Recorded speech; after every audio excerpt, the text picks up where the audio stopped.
Waqala an-nabiy sallallahu alayhi wasallam, na amesema Mtume rehma na amani zimshukie yeye, arba'un la yajzina fil adha'i, wanyama aina 4 hawafai kuchinjwa katika hizi siku za kuchinja.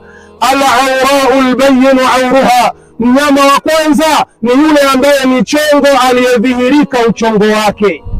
Ikiwa una mnyama wako umemnunua na umemuandaa kwa ajili ya kumchinja katika siku hizi za kuchinja, lakini yeye ni chongo, haufai kumchinja mnyama huyo kwa ajili ya Allah jalla fi'ala, lakini unafaa kumchinja kwa ajili ya kitoweo na nyama nyumbani. Lakini kama ni kuifuata sunna hii, itakuwa moja kwa moja umeikosa sunna hii.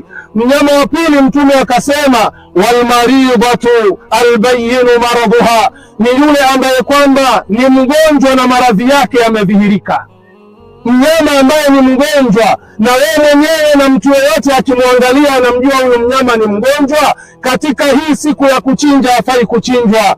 Na mnyama mwingine, wala arja'u albayinu dal'uha, na yule kiwete ambaye aliyedhihirika ukiwete wake. Tunaposema kiwete, wengine wanafahamu kwa lugha labda ya Kiguru au wanafahamu sijui kwa lugha gani, lakini fahamu ni mnyama ambaye atakuwa ana kasoro katika mwili wake, ima ya mkono wake ama ya mguu wake, haufai kumchinja katika siku ya leo.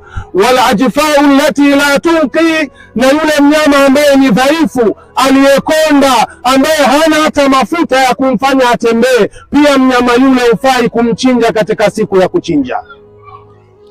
Maneno haya kayapokea Imamu Tirmidhi kwa nambari 1497. Sheikh Albani kasahihisha fi Sahih al-Jami, utayapata kwa nambari 886.